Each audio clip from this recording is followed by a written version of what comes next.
We live in an era in which the concept of luxury has been distorted so profoundly that it is almost unrecognizable.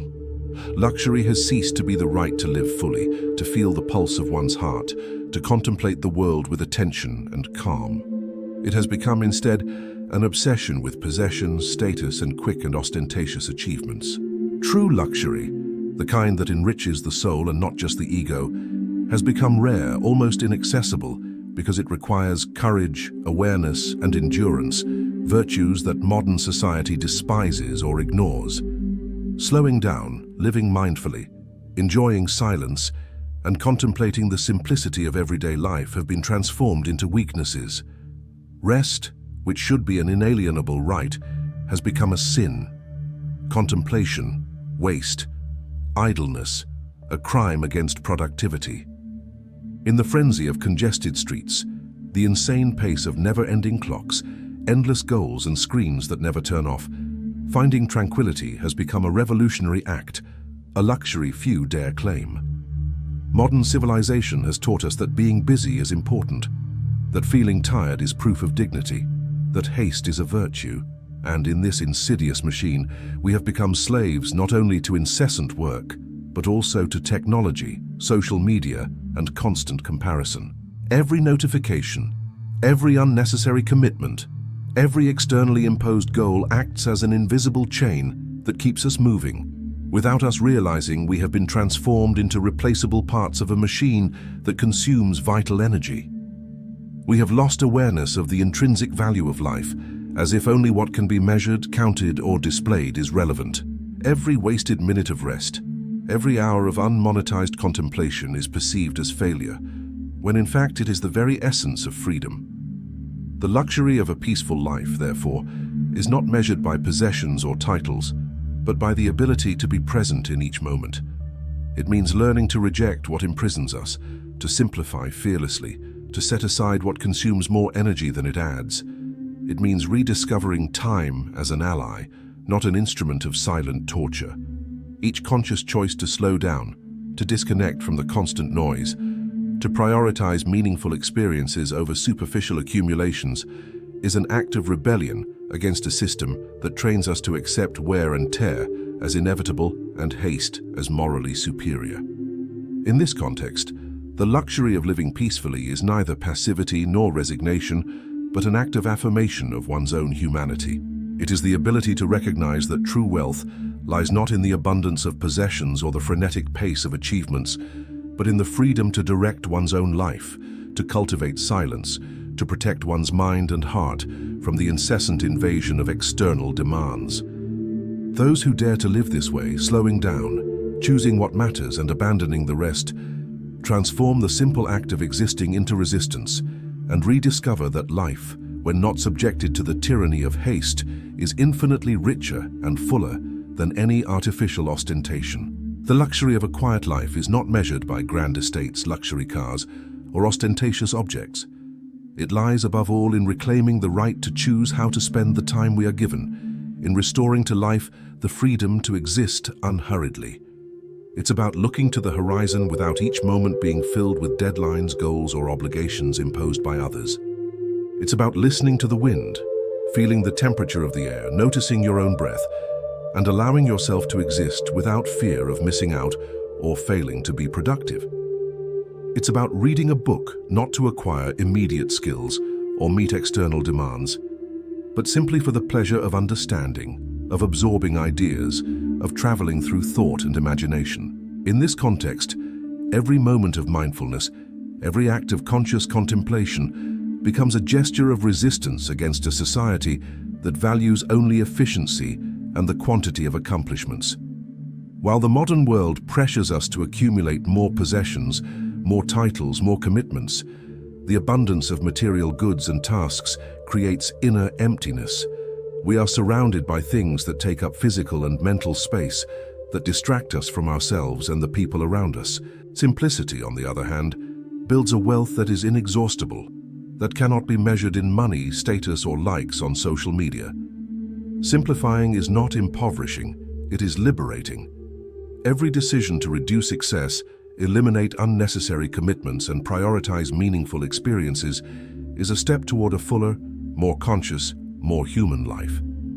It is in simplicity that we find true luxury: time, presence, freedom, and awareness.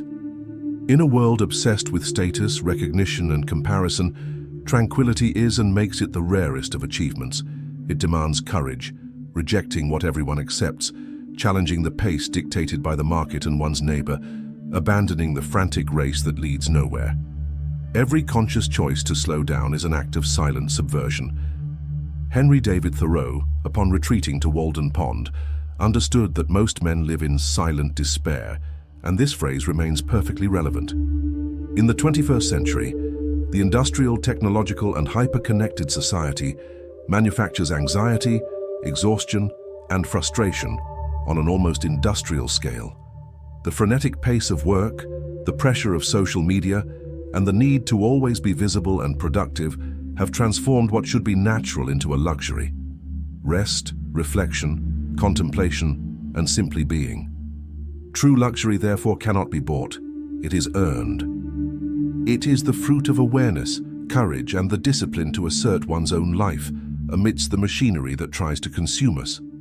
Resting without guilt, observing without haste, choosing presence over compulsive productivity.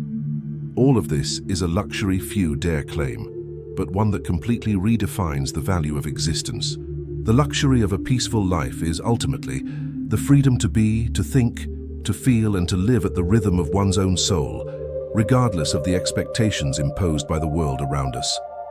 A peaceful life requires renunciation and profound awareness. It's not about poverty, isolation, or giving up pleasures, but a deliberate decision to choose what deserves to occupy space in our existence. It requires courage to cut out the superfluous things that steal mental and emotional energy, to eliminate the excess that transforms the home into a warehouse and the mind into constant chaos. Every object we accumulate, every unnecessary commitment, every obligation imposed by social standards or by the fear of disappointing someone contributes to an overburdened, fragmented, and unfulfilling life. Living peacefully means prioritizing quality over quantity, depth over speed, presence over distraction. It's about consciously choosing what nourishes the soul and discarding what merely consumes time, attention, and energy without offering any real return. Every object we decide to discard, every commitment we refuse, every moment of silence we achieve is, in fact, an act of silent subversion against a society that pressures us to be constant productivity automatons. We live in a system that glorifies incessant busyness, that considers fatigue a proof of merit and haste a moral virtue. The excess of commitments, tasks, and external stimuli transforms our lives into an endless cycle of anxiety, exhaustion, and invisible competition. Modern society wants to keep us in this state of constant agitation because a busy and anxious mind consumes more, works more, buys more, and conforms more easily to rules that do not favor our freedom. It's a sophisticated mechanism of silent control, where even the feeling of choice is carefully shaped so that we don't question the imposed pace. Slowing down, therefore, is not a simple personal luxury or an indulgence. It is a form of resistance. Every gesture of slowing down, every moment dedicated to reflection, every interval of silence is a blow to the machinery that sees us as disposable resources, that values neither our health, nor our attention, nor our freedom. When we refuse to rush, when we choose silence, we are affirming that our lives cannot be negotiated with the urgencies of others.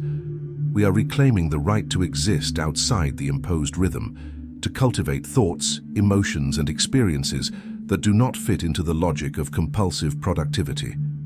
The quiet life is not passivity. It is an active practice of autonomy, an affirmation of humanity, a choice to place one's own existence above the demands of the modern world. Living this way requires discipline, courage, and constant awareness. It is not about isolating oneself or abandoning responsibilities, but about reorganizing one's life to create space for the essential. It is realizing that less is more, that the absence of excess is freedom, and that every refusal to rush is an act of reclaiming one's soul. Ultimately, a peaceful life not only preserves our mental and emotional health, but gives us back something that should never have been given to society.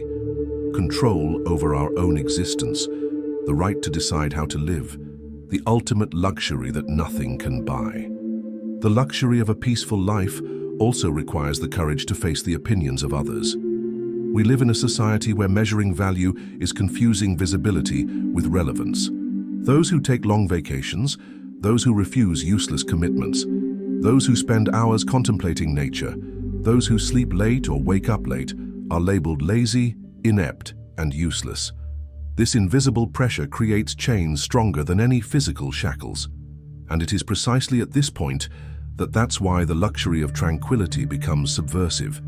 It challenges the dominant narrative, showing that life doesn't have to be an endless race of tasks and validations to have meaning. Learning to stop, to breathe, to live slowly, is the greatest proof of autonomy we can demonstrate in this modern world. It's affirming that freedom lies not in accumulating more, but in possessing less, in reducing, in simplifying. It's transforming time, silence, and presence into assets.